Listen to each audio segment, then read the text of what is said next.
This story is based on true events. The names of characters and cities have been changed for confidentiality purposes. The town of Buffalo Creek was the kind of place where time seemed to stand still. Tucked away in the vast plains of western Oklahoma, it was a place defined by its traditions and unwavering beliefs, where every Sunday the church pews were filled with families, and every evening the sunsets painted the sky in deep, fiery hues. The people of Buffalo Creek clung to their routines and values, their lives shaped by the land that stretched endlessly beyond the horizon. There were no secrets in Buffalo Creek, at least, none that could stay hidden for long.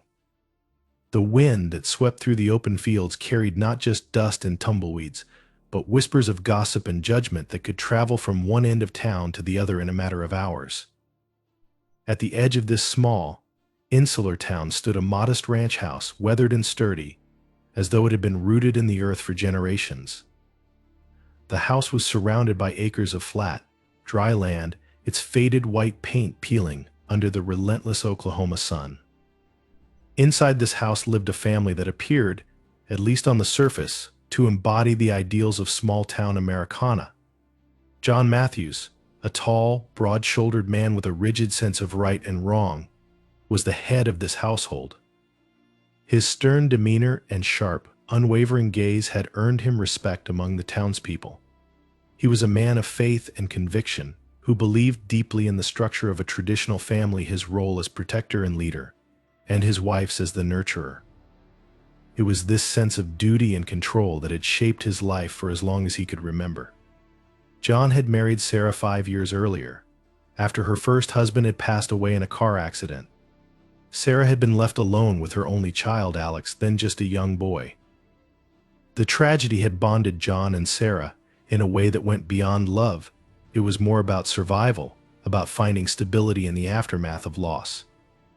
John had stepped into the role of father figure with determination, seeing it as his responsibility to guide Alex, whom he viewed as a second chance to raise a boy into a man of values that John himself held dear.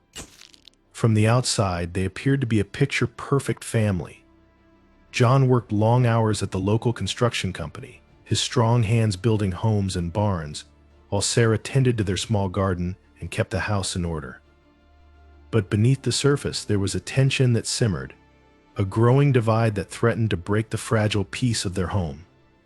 The source of this tension was Alex, no longer the quiet, introspective boy John had once imagined would grow up in his image. Over the past year, Alex had changed. It had started with small things, subtle shifts that at first John had dismissed as phases. Alex had always been quiet, more interested in drawing and reading than in the outdoor activities John had tried to introduce him to. But then, the changes became more pronounced. Alex began pulling away from the expectations John had laid out for him. He no longer wanted to wear the clothes his stepfather picked out, and instead began gravitating towards softer, brighter fabrics, things John thought of as inappropriate for a boy his age. Alex's hair, once cut short and neatly combed, had started to grow longer, falling into soft waves that framed his face.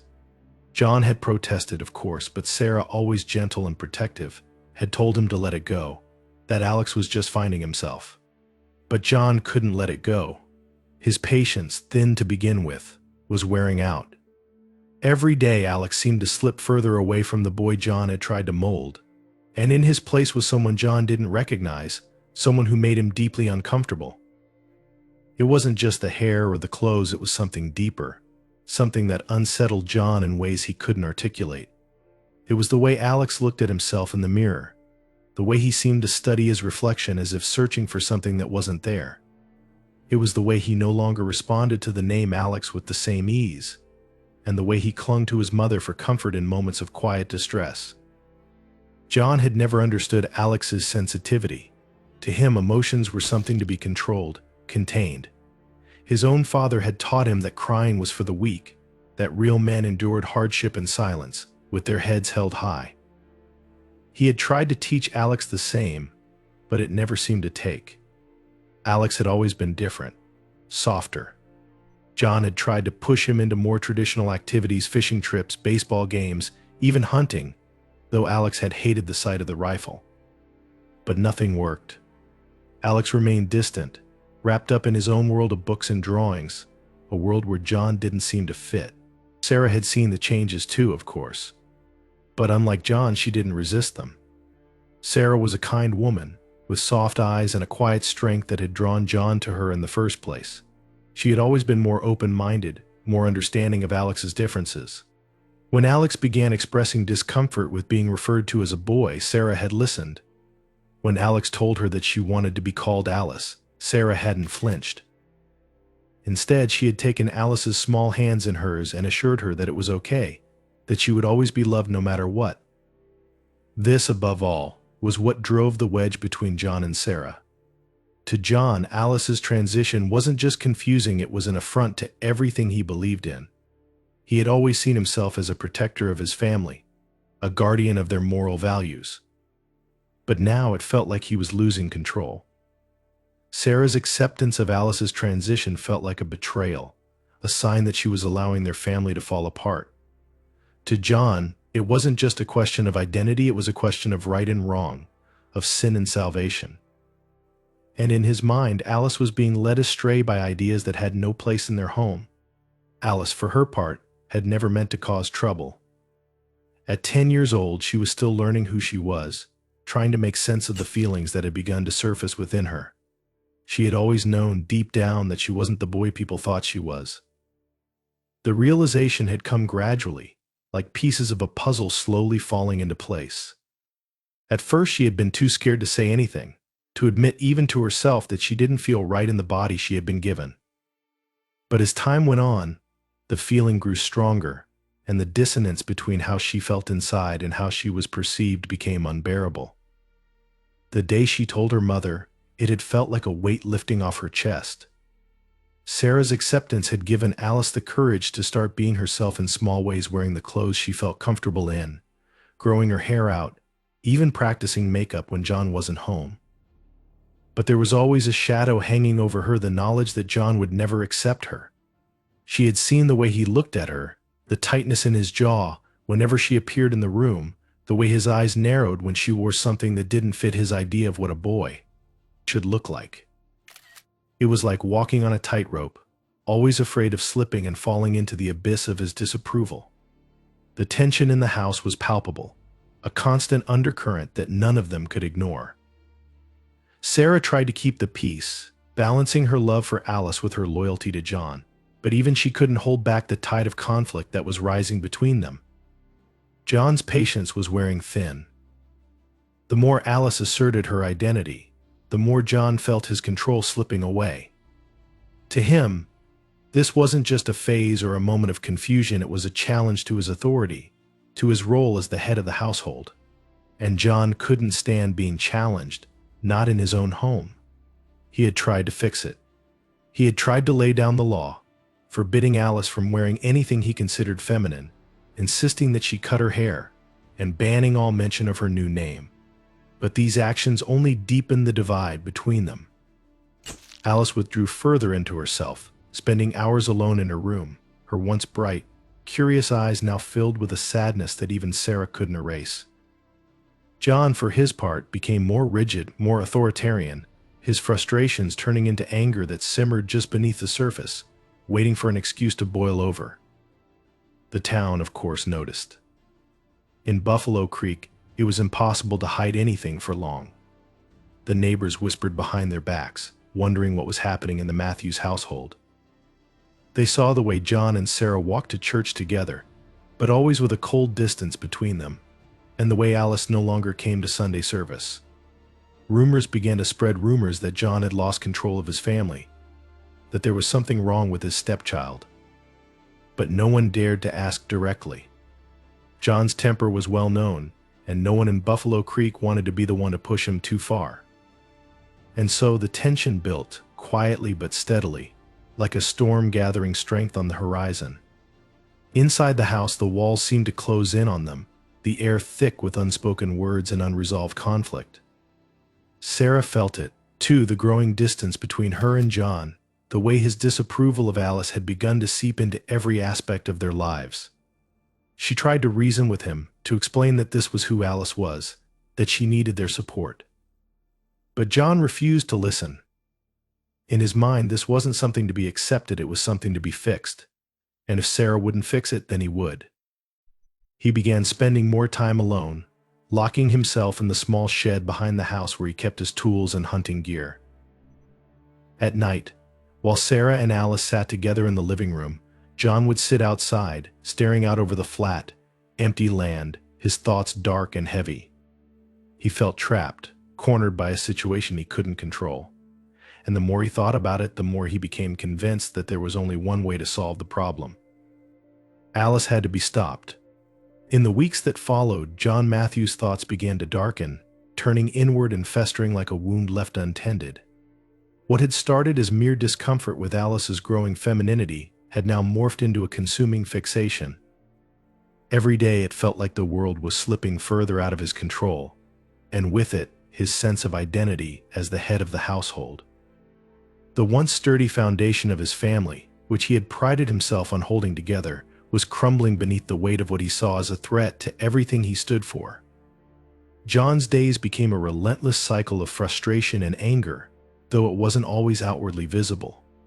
To the rest of Buffalo Creek, he remained the same stoic, no-nonsense man they had always known, the kind of man who didn't complain and didn't show weakness. He still rose before dawn, worked long hours in the construction yard, and attended church every Sunday. But inside, a storm was brewing, and the rage that had once been a small, nagging feeling was beginning to take over. At home, John couldn't escape the constant reminders of Alice's transformation. Every detail, no matter how small, seemed like a personal affront to him. The clothes Alice wore, softer, more colorful, hung in her closet like an open challenge to his authority. He hated the sight of them, those delicate fabrics that seemed to mock the image of the son he had wanted her to be.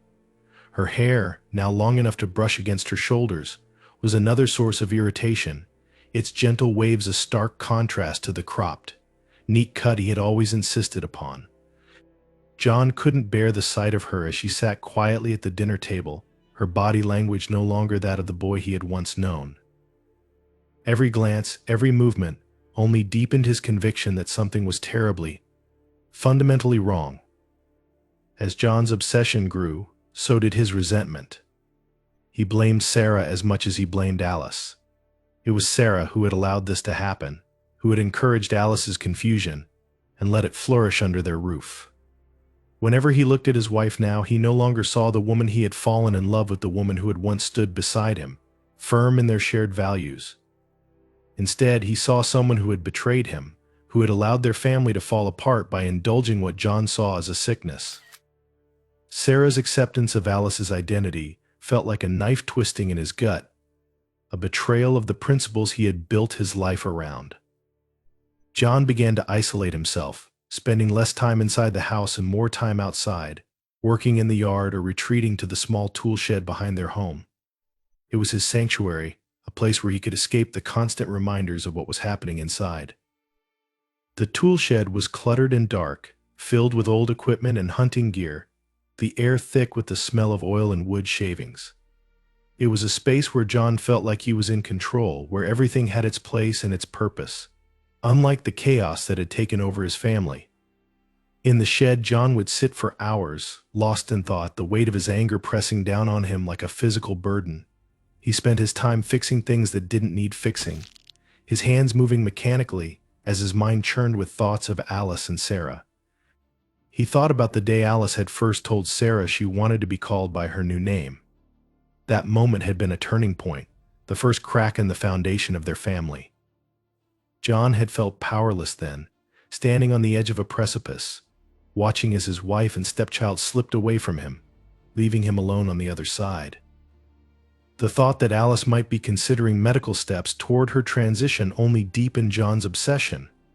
It terrified him to think of what would happen if things went further, if Alice began taking hormone blockers or started transitioning physically. The idea filled him with a deep, visceral disgust, one that he couldn't explain, but which gnawed at him constantly. In his mind, he saw it as a complete loss of control, a final, irreversible break from the person Alice had been. It was something John couldn't allow to happen. He convinced himself that he had to act, that he had to find a way to stop this before it went too far. The more John thought about it, the more his thoughts began to spiral. What had once been vague discomfort had now become a full-blown obsession. He found himself watching Alice constantly, studying her movements, her behavior, searching for any signs of the child she had once been, the boy he had once known. But the more he watched, the more alien Alice became to him. She wasn't the same person anymore. She was something else, something that didn't belong in his world. At night, when Sarah and Alice were asleep, John would lie awake in bed, staring at the ceiling, his mind racing with dark thoughts. He couldn't escape the feeling that this was all part of some larger, insidious plan, one that had infiltrated his home and corrupted his family.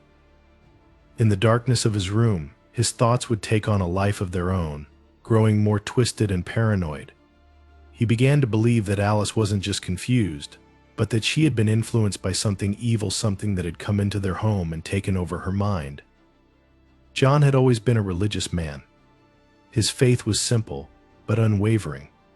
He believed in God, in the Bible, and in the moral order of the world.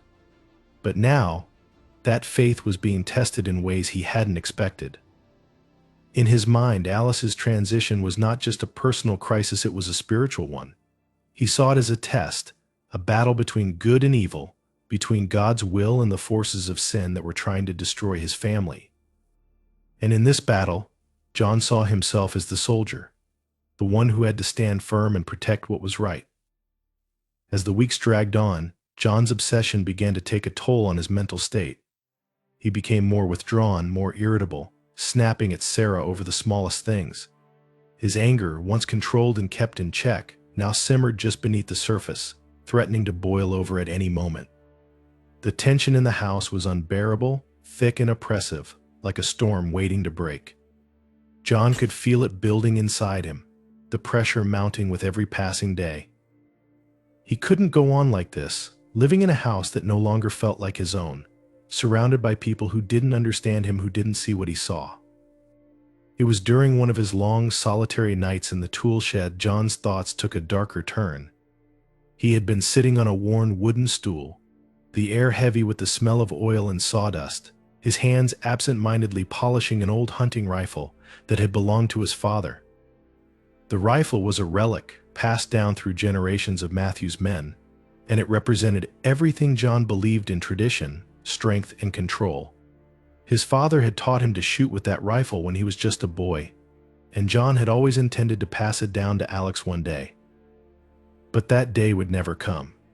There was no Alex anymore, only Alice. As John sat there, his hands moving over the cold metal of the rifle, a thought began to form in his mind, small and insidious at first, but growing with each passing moment. He thought about the conversations he had overheard between Sarah and Alice, about how Sarah had promised to support Alice through her transition, how they had spoken about visiting doctors and starting hormone therapy. The idea filled John with a rage so intense that he could barely breathe. In his mind, this was the final betrayal, the moment when everything would be lost. He couldn't let that happen. The thought planted itself in his mind like a seed, and over the next few days it grew. John's every waking moment was consumed by it, his thoughts circling around the same dark idea. He began to see Alice as something dangerous, something that had to be stopped before it was too late. In his twisted logic, he convinced himself that he was doing the right thing, that this was his duty as the head of the family, as the protector of his home. In his mind, he wasn't just saving himself, he was saving Alice from a life of sin, from something far worse than death. John's behavior became more erratic. He started avoiding Sarah and Alice, retreating into the tool shed for longer periods of time, his mind spiraling further into obsession. He would sit there for hours, staring at the hunting rifle, his thoughts dark and muddled. He imagined scenarios in his head, ways to stop Alice, to put an end to the nightmare that had taken over his life. Each time, the images grew more violent, more vivid, until they were all he could think about. The more John thought about it, the more inevitable it seemed. He couldn't change Alice back into the boy he had once known. He couldn't undo what had already been done, but he could stop it from going further. He could stop Alice from becoming someone else entirely, someone who no longer had a place in his world. And so John began to plan. His thoughts, once chaotic and scattered, began to coalesce into a dark, singular purpose. He would take Alice out to the woods, just the two of them. It would be easy. He could tell her it was a bonding trip, a chance for them to reconnect, to spend time together away from the tension of the house. And once they were alone, far from anyone who could stop him, he would do what needed to be done. In his mind, John saw this as an act of mercy. He would be saving Alice from a life of confusion, of sin, of something that went against everything he believed in. He would be protecting his family, restoring the order that had been lost. And in the end, it would all make sense. It had to. The days leading up to the trip passed in a blur, John's mind consumed by the plan he had set in motion. He was calm now, almost eerily so. The decision had been made, and with it came a strange sense of peace. He no longer felt the rage that had once driven him, no longer felt the fear of losing control. In his mind, everything was clear. He knew what needed to be done, and he was ready to do it. And so, on a cold, stormy evening, John packed up the old hunting rifle and told Alice they were going on a trip, a father-son outing, just like old times. Alice had hesitated at first, her eyes searching his face for any sign of the anger she had come to expect from him. But John had been calm, reassuring.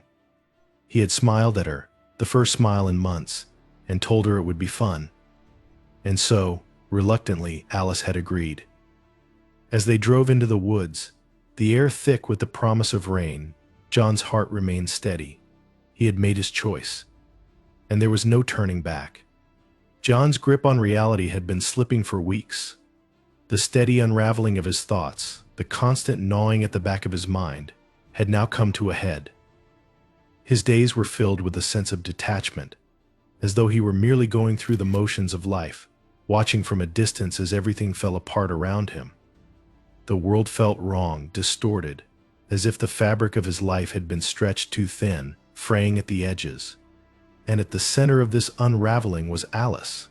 She had become the focus of all his fears, all his frustrations, and all his anger. The boy he had once known, the child he had tried to raise in his own image, was gone. In his place stood someone John couldn't recognize, someone who didn't fit into the world John had spent his entire life trying to build.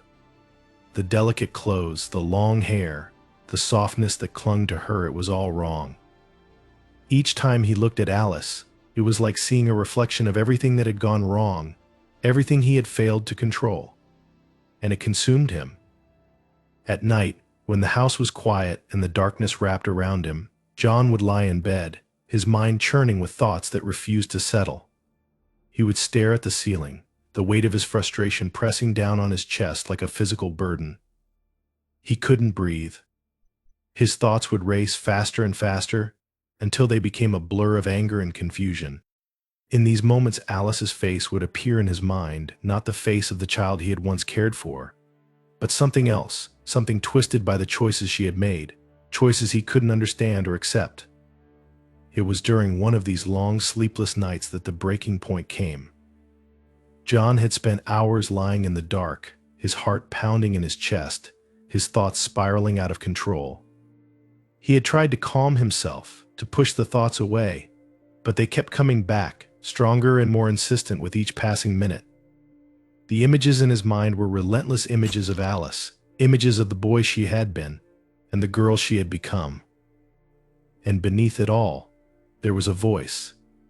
Not a real voice, not something external, but a persistent whisper in his mind that told him what he already knew: things had gone too far. He had lost control, and there was only one way to fix it. The idea at first had seemed like a distant, abstract thought, something that existed only in the darkest corners of his mind. But now it was becoming clearer, more concrete. He couldn't shake it.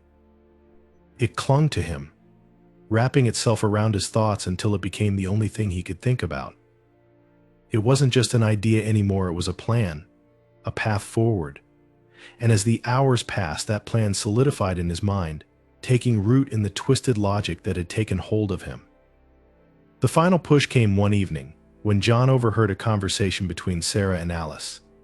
He had come home early from work, exhausted and irritable, his body aching from the day's labor. He had walked into the house quietly, his boots scuffing against the worn wooden floor as he made his way to the kitchen. The house had felt unusually still, as though something was waiting in the air, thick and oppressive. And then he heard it, Sarah's voice, soft and reassuring, and Alice's voice, hesitant but hopeful. They were sitting together at the kitchen table, their heads bent close as they talked in low voices, unaware of John's presence. At first, he hadn't paid much attention to what they were saying, too tired to care about whatever small talk they were sharing. But then a single word caught his attention, a word that sent a jolt of cold fear through his chest. Doctor. John froze in the hallway, his body going rigid as he strained to hear more. His heart began to pound in his chest, the blood rushing in his ears, but he forced himself to stay silent, to listen. He leaned against the wall, his breath shallow, his mind racing as he pieced together the fragments of their conversation. They were talking about Alice's transition, about doctors, about hormone blockers. The realization hit him like a punch to the gut. They were planning to take Alice to a doctor to start hormone therapy. John's worst fear had come true. This wasn't just some phase, some confusion that would pass. This was real. They were going to change her, physically, permanently. The very idea of it made John feel sick, a wave of nausea rising in his throat as he imagined what it would mean. His heart pounded faster, his breath coming in shallow gasps as his mind raced with the implications. This was the moment he had been dreading. The moment when everything would become irreversible. John stood there in the hallway, his body tense and trembling, his hands balled into fists at his sides. He couldn't move. He couldn't think. The anger that had been simmering beneath the surface for weeks finally began to boil over, filling him with a cold, hard rage. In his mind, all he could see was Alice's Alice, the boy he had tried to raise, slipping further and further away from him. And now, with the help of doctors and drugs, she would be gone forever. It was too much. He couldn't allow it to happen. John turned and walked away, his footsteps heavy against the floor. His mind was racing, his thoughts spinning out of control as the rage consumed him. He felt like he was on the edge of a cliff, teetering on the brink, and all it would take was one final push to send him over. His heart pounded in his chest, his hands shaking as he walked outside, the cool evening air doing nothing to calm the storm that raged inside him. In his mind, he kept replaying the conversation, over and over, the words echoing in his head like a drumbeat. Dr. Hormone's transition, he couldn't escape it. The images flooded his mind, Alice taking the hormones, her body changing, becoming something else, something that didn't belong in his world. It was an abomination, a perversion of everything he believed in. And it was happening right under his roof, with Sarah's approval. The anger boiled over, spilling out of him in waves. He couldn't stay in the house any longer. He couldn't be near them. He had to leave. He had to leave. He had to think. John walked to the tool shed, his footsteps heavy and uneven as he crossed the yard. The sky above had begun to darken, the fading light casting long shadows across the land. The shed loomed ahead of him, small and nondescript, but to John it was a sanctuary, a place where he could escape from the chaos inside, where he could think clearly. Inside the shed, the air was cool and still, filled with the familiar smell of oil and wood shavings. The tools hung neatly on the walls, each one in its place, just as John had left them. He sat down on the worn wooden stool in the corner, his hands trembling as he ran them over the surface of the old workbench. His mind was still racing, his thoughts tangled in a knot of fear and rage. But here, in the quiet of the shed, he could at least pretend to have control. The hunting rifle lay on the bench in front of him, its cold, polished surface gleaming faintly in the dim light. John's eyes lingered on it for a moment, his heart pounding in his chest as the thought came to him again, clearer now than it had ever been before. This was the only way. He had tried everything else. He had tried to talk to Alice, tried to guide her back to the path she was supposed to follow. But nothing had worked. She was slipping away from him. and if she went to the doctor, it would be over. She would be gone forever. John's hand moved to the rifle, his fingers wrapping around the cold metal of the barrel. He lifted it slowly, feeling the weight of it in his hands, the familiar heft of the weapon that had been passed down through generations of Matthew's men. His father had taught him how to shoot with this rifle, taught him the importance of control, of discipline. It had always been a symbol of order, of tradition. And now it would be the tool that would restore the balance that had been lost. In that moment, everything became clear. The confusion, the anger, the fear, they all melted away, replaced by a cold, hard certainty. John knew what he had to do. He couldn't let Alice go through with this. He couldn't let her become someone else, someone who didn't belong in his world. This was his responsibility. This was his duty as the head of the family. He would take Alice out to the woods. Just the two of them. They had gone hunting before, back when Alice was still Alex, back when things had been simple and right. John would tell her it was a bonding trip, a way for them to reconnect. And once they were alone, away from the house, away from Sarah, he would do what needed to be done. The sky over the plains of Oklahoma had darkened by the time John Matthews steered the truck off the main road and onto a narrow dirt path that wound through the woods. The once bright evening had faded into twilight, casting long shadows over the land as the last of the daylight was swallowed by the encroaching night. The air was heavy, thick with humidity, and a distant rumble of thunder hinted at an approaching storm. The windshield wipers of John's old pickup lazily swiped at the smattering of dust and insects, but inside the cab there was only silence. John sat stiffly in the driver's seat, his hands gripping the steering wheel so tightly that his knuckles had turned white. His eyes were fixed on the dirt path ahead, the beam of the truck's headlights cutting a narrow line through the darkness. He had driven this route before, countless times over the years, when he used to take Alex out hunting. But tonight the woods felt different, as though they were holding their breath, waiting for something. Next to him, in the passenger seat, Alice sat quietly, her body small and still beneath the oversized jacket John had given her. Her long hair fell in loose strands over her shoulders, obscuring her face as she stared out the window.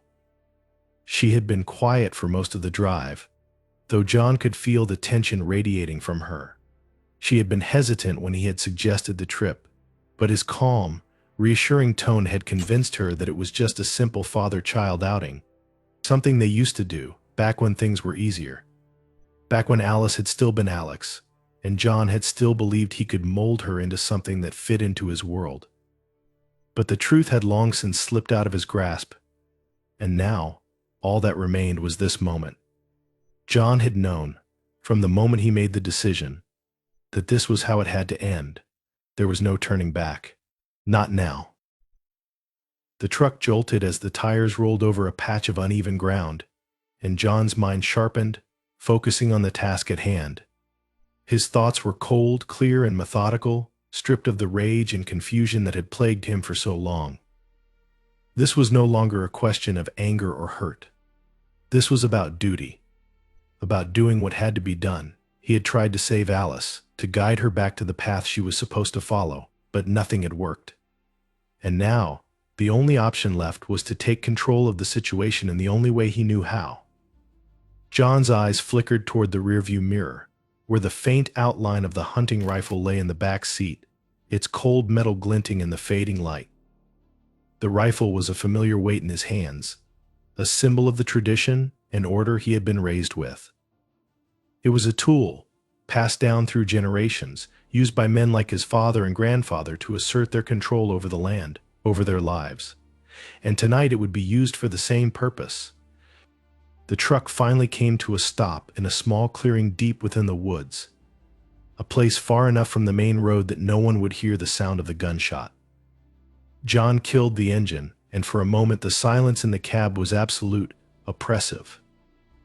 The only sound was the faint rustling of the wind through the trees and the distant roll of thunder in the sky. John didn't move. He sat there staring straight ahead, his hand still gripping the steering wheel as though it was the only thing tethering him to reality. Time seemed to stretch in those long, still moments, the weight of what was about to happen pressing down on him like a physical force. He could feel the blood pulsing in his ears, the slow, steady thud of his heartbeat echoing in his chest. His breath was shallow, but controlled. He was ready. With a slow, deliberate movement, John reached for the door handle and pushed it open, the sound of the creaking hinges cutting through the silence. He stepped out of the truck, his boots sinking slightly into the soft earth as he stood there, taking in the stillness of the woods around them. The air was cool now, a sharp contrast to the oppressive heat of the day, and the sky overhead had grown darker, the first drops of rain beginning to fall. John turned back toward the truck, his eyes settling on Alice, who hadn't moved. She was still sitting in the passenger seat, her small frame hunched over, as though she were trying to make herself disappear. Her hands were folded in her lap, her fingers nervously picking at the edges of her jacket. She looked so small, so fragile, sitting there in the dim light of the truck's cabin. For a brief moment, something flickered inside John, something that felt like hesitation, like doubt. But it was gone as quickly as it had come, swallowed by the cold certainty of what he had to do. John reached into the back seat and pulled out the hunting rifle, the familiar weight of it grounding him, giving him the strength to continue. He didn't look at Alice as he closed the door behind him, the sharp click of the lock reverberating through the clearing. Instead, he turned and walked toward the edge of the woods, the rifle slung over his shoulder, his footsteps heavy and deliberate. He could hear Alice following him, her own footsteps light and hesitant, barely making a sound against the soft earth. The trees loomed tall and dark around them as they walked deeper into the woods, the branches overhead creating a thick canopy that blocked out what little light remained. The rain had started to fall in earnest now, a steady drizzle that soaked into John's clothes, but he barely noticed it. His mind was focused, his thoughts fixed on the task at hand. He had already played this moment out in his mind 100 times. He knew exactly how it would go. After a few minutes of walking, they reached a small, secluded clearing, a place John had discovered years ago during one of his hunting trips. It was far enough from the main road that no one would stumble upon it by accident, and the dense trees surrounding it would muffle the sound of the gunshot. It was perfect. John stopped in the center of the clearing, his boots sinking into the wet earth as he turned to face Alice. She stood a few feet away from him, her arms wrapped tightly around herself, her eyes wide and uncertain. She looked at him, her expression filled with confusion and fear, as though she could sense that something wasn't right. But John didn't meet her gaze. He couldn't. Instead, he focused on the rifle in his hands, his fingers moving mechanically as he loaded the weapon, each click of the bullet sliding into place, echoing in the silence. The moment felt heavy, charged with an electric tension that hung in the air between them. The world around them seemed to narrow, closing in on the small space they occupied, until there was nothing left but the two of them, the hunter and the hunted. John's hands were steady as he lifted the rifle, the barrel pointed directly at Alice. His breath came slow and even, his heart pounding in his chest, but his mind was eerily calm. This was the moment. This was the final act. He had convinced himself that this was an act of mercy, that by doing this, he was saving Alice from a life of confusion and pain. In his mind, this was the only way to restore order, to put an end to the chaos that had consumed his life. He couldn't let her become someone else. He couldn't let her slip away from him any further. For a moment, everything seemed to freeze, the rain falling softly around them, the trees standing silent and still, the weight of the rifle in John's hands as he took aim. And then, with a slow, deliberate pull of the trigger, it was over. The sound of the gunshot shattered the silence, a sharp crack that echoed through the woods, bouncing off the trees before being swallowed by the rain. For a brief moment, the world seemed to hold its breath, as though even the wind and the rain had stopped to witness what had just happened. Alice's body jerked violently as the bullet struck her, the force of it knocking her to the ground. She crumpled into the wet earth, her small frame collapsing in on itself as the life drained out of her. The rain fell harder now, soaking into her clothes, mixing with the dark blood that began to pool beneath her. John stood there, the rifle still in his hands, his body rigid and unmoving. He couldn't tear his eyes away from her, from the small, broken figure lying in the mud. His breath came in shallow gasps, his chest tight as the enormity of what he had done began to settle over him. But there was no relief, no sense of closure, only a hollow, empty silence. For a long time, John didn't move. He stood there in the rain, his mind numb, his body frozen in place. He had thought that this would fix everything, that by doing this, he could restore the balance that had been lost. But now, standing over Alice's lifeless body, all he felt was a cold, crushing emptiness. The silence that followed the gunshot was deafening, pressing in on him from all sides. Eventually, John lowered the rifle, his hands trembling as the weight of the detailed description of the crime, expanding on the tense and tragic events as John carries out his dark plan. This part will focus on John's actions, the atmosphere, and the psychological tension leading to the horrifying moment. There is no dialogue, letting the scene unfold through description and action. The storm that had threatened the horizon all day finally broke in the hours after the crime, bringing with it a torrential downpour that soaked the earth and washed away any traces of the small clearing where John Matthews had taken his stepchild's life. The rain fell relentlessly, cold and sharp, turning the ground to mud and drenching the trees and underbrush. The woods, so still and silent earlier, were now alive with the sound of rain striking leaves and pooling in the dirt. But John barely noticed. He couldn't feel the cold or the rain on his skin. All he could feel was the weight pressing down on his chest, the crushing realization of what he had done. He stood motionless in the clearing, his boots sinking deeper into the wet earth as the rain poured down around him. Alice's small, lifeless body lay crumpled at his feet, her clothes soaked through, her once long hair matted and sticking to the mud. The rifle that had been so heavy in his hands earlier now felt like a dead weight, hanging loosely at his side. His mind was a blank, a numb void where thoughts and feelings should have been. For a long time he didn't move. He just stood there, frozen in place, staring down at the still form on the ground as the rain pounded harder and harder, washing away the blood that had soaked into the earth. His heart beat slowly, methodically, as if time itself had slowed to a crawl, stretching out each second into an eternity. He couldn't think. He couldn't process what had just happened. The act had been so swift, so final, that it barely seemed real. But the body was real. The blood was real. And the cold, empty feeling inside him was real. John's breath came in shallow, ragged gasps, his chest tightening as the enormity of what he had done began to creep in around the edges of his mind. The numbness, that blessed, protective numbness, was beginning to fade, and in its place came something darker, something heavier: guilt. It settled over him like a suffocating weight, making it hard to breathe, hard to think, hard to move. He could feel it clawing at him, a gnawing emptiness that started in his chest and spread outwards, infecting every part of him. He had killed Alice. The thought echoed in his mind, repeating itself over and over again, each time louder, more insistent. He had killed her. The child he had once promised to protect, the child he had tried to mold into something that fit his world. And now she was gone. He had made sure of that. He had pulled the trigger. And with it, he had erased her from existence. But the erasure wasn't clean. It wasn't simple.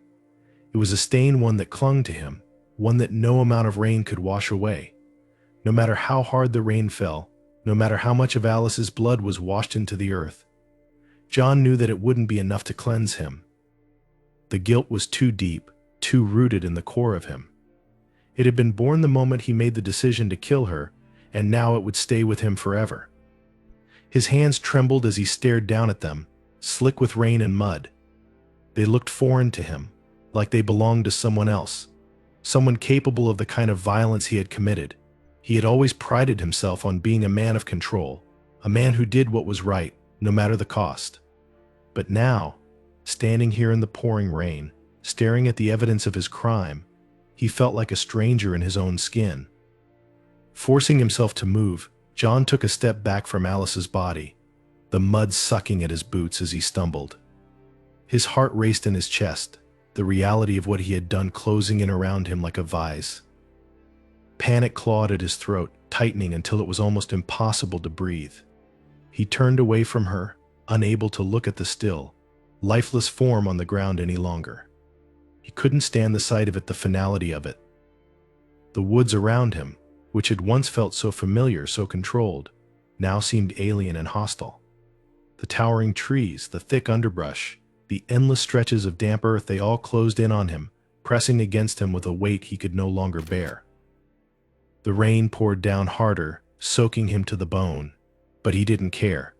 He couldn't care.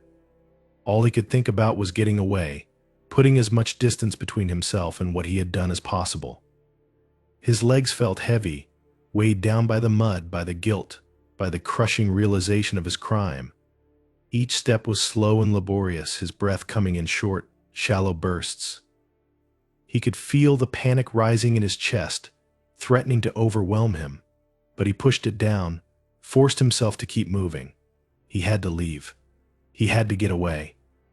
The clearing disappeared behind him as he stumbled through the trees, his body moving on autopilot, his mind a chaotic swirl of fear and regret. He didn't know where he was going, didn't care. All he knew was that he couldn't stay here. He couldn't face what he had done. The rain blurred his vision, the sound of it roaring in his ears as he moved through the dense underbrush, pushing branches and leaves aside with shaking hands.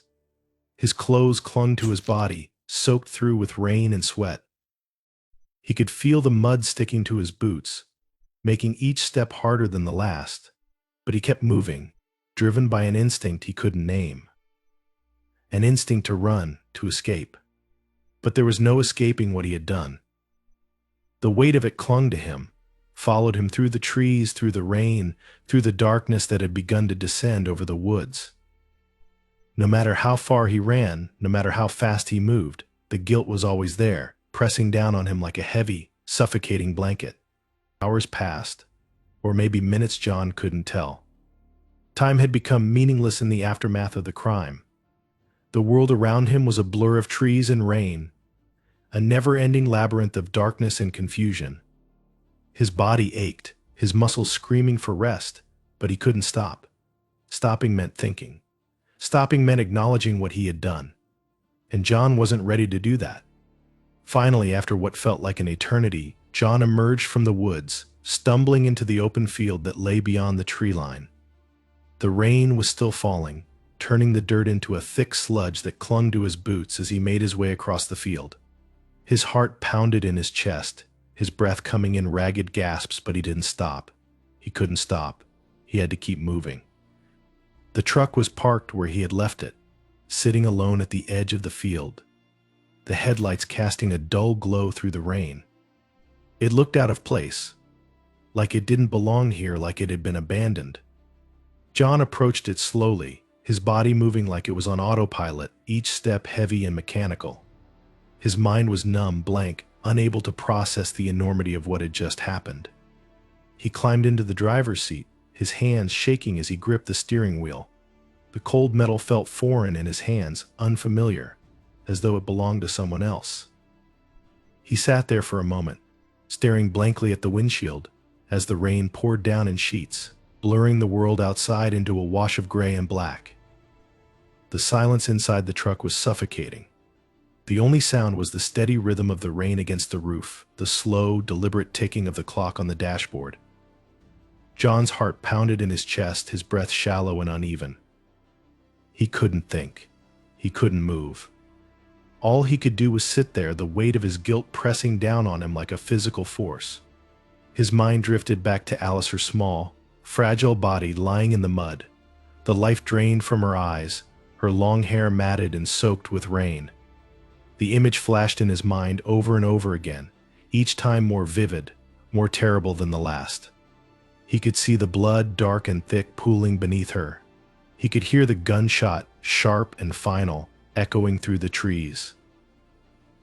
The sound of it still rang in his ears, a constant reminder of the irreversible act he had committed. John's hands trembled as he reached for the keys, his fingers fumbling as he tried to fit them into the ignition. His heart raced in his chest, his breath coming in short, panic gasps as the enormity of his actions closed in around him. He couldn't breathe. The truck felt too small, too enclosed, like the walls were closing in on him, trapping him inside his own mind. The guilt was unbearable, suffocating. It pressed down on him from all sides, filling his lungs, his mind, his soul. He couldn't escape it. No matter how far he ran, no matter how fast he drove, it would always be there, a shadow that followed him everywhere, a weight he would carry for the rest of his life. With trembling hands, John finally turned the key in the ignition, the engine sputtering to life. The sound of it was jarring, too loud in the silence of the night, but John barely noticed. His mind was elsewhere, lost in the fog of guilt and regret that had taken over his thoughts. He put the truck in gear and slowly pulled away from the field, the tires spinning in the mud before catching traction. The road stretched out before him, a dark, empty void that seemed to go on forever. The rain continued to fall, the windshield wipers struggling to keep up with the deluge. John gripped the steering wheel tightly, his knuckles white, his breath shallow and ragged. He couldn't think. He couldn't feel. All he could do was drive, the road disappearing beneath the tires as the guilt followed him, relentless and unyielding. And in the distance, the storm raged on, indifferent to the man who had just destroyed everything. In the days following Alice's murder, John Matthews became a shadow of the man he had once been. The guilt that had clung to him in the immediate aftermath of the crime had only deepened, growing heavier with each passing hour until it became a constant, suffocating presence in his life. He had returned home that night, covered in mud and rain, his mind numb and his body heavy with exhaustion, but the act of washing the dirt from his skin had done nothing to cleanse him of the crime he had committed. The water had turned red as it swirled down the drain, but the blood, the guilt, remained, staining him in ways that no amount of scrubbing could remove. The house was quiet when he returned, Sarah still away at her sister's, blissfully unaware of the horror that had unfolded in the woods. John had been relieved by her absence at first, relieved that he didn't have to face her, didn't have to lie to her, but the silence of the empty house had become its own form of torment. It pressed in on him, filling the spaces where Alice's presence used to be, where her soft voice, her small footsteps once echoed through the halls.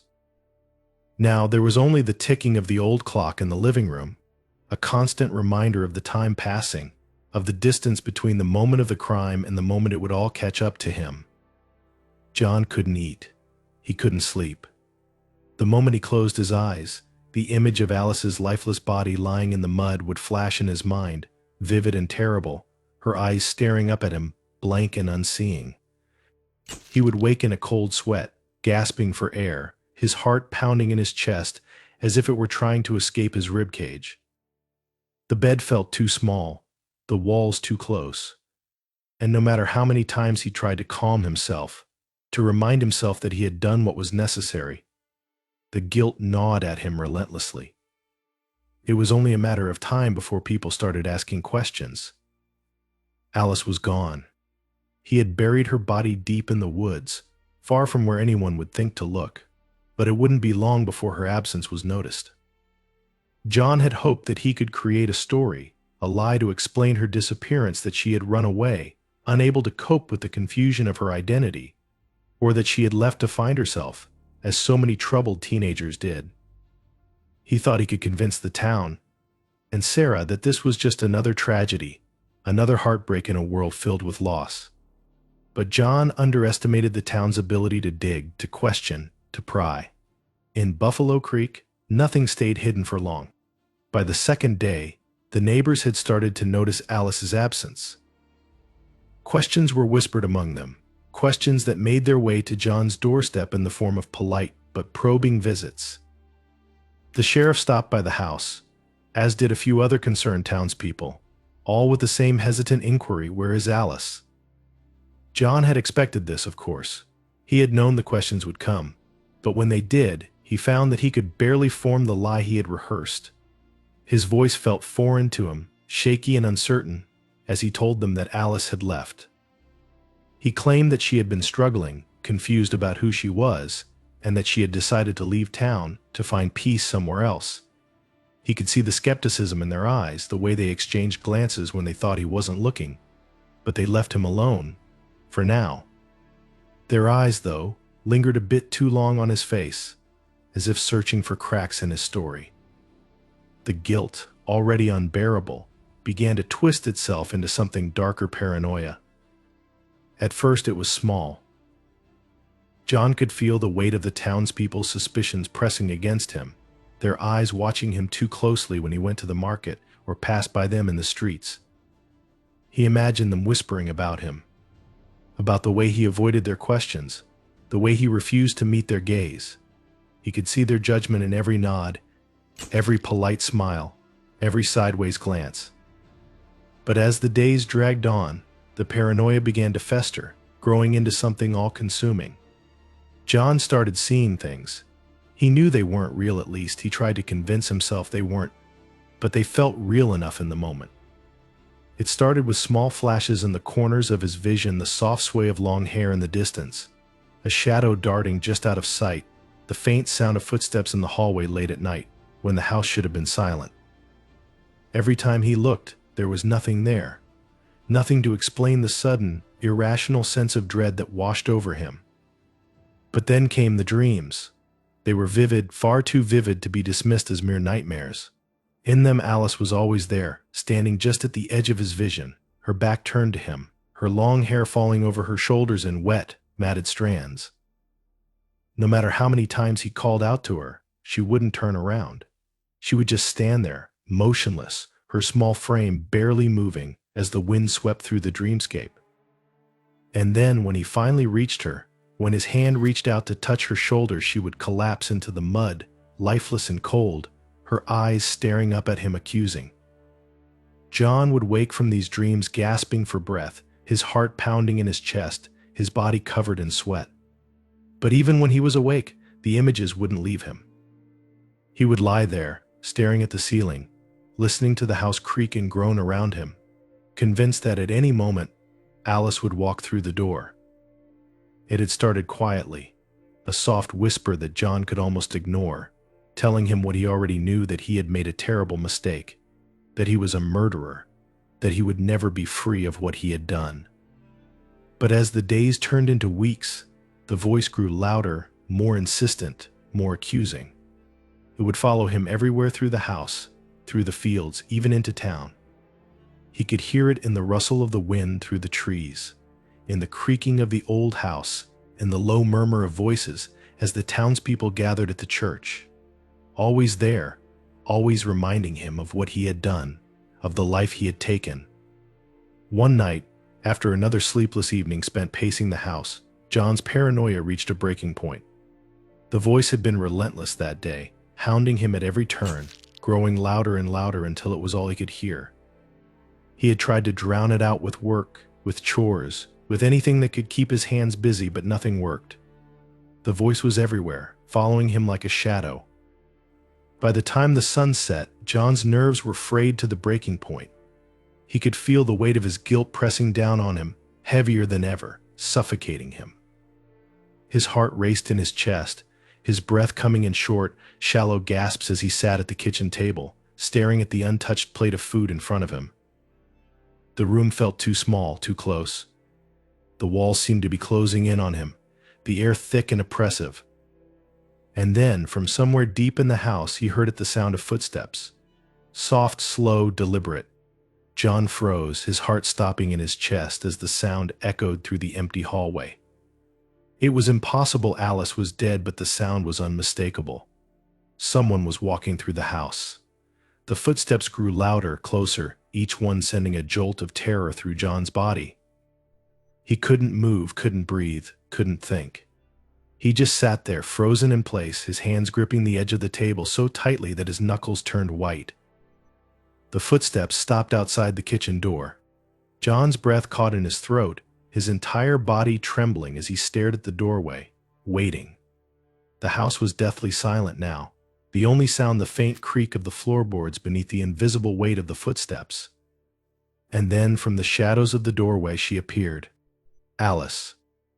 Her small frame was just visible in the dim light, her long hair hanging in wet, tangled strands around her face.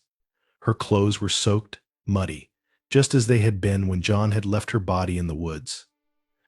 Her eyes, wide and dark, stared at him with an expression that made his blood run cold.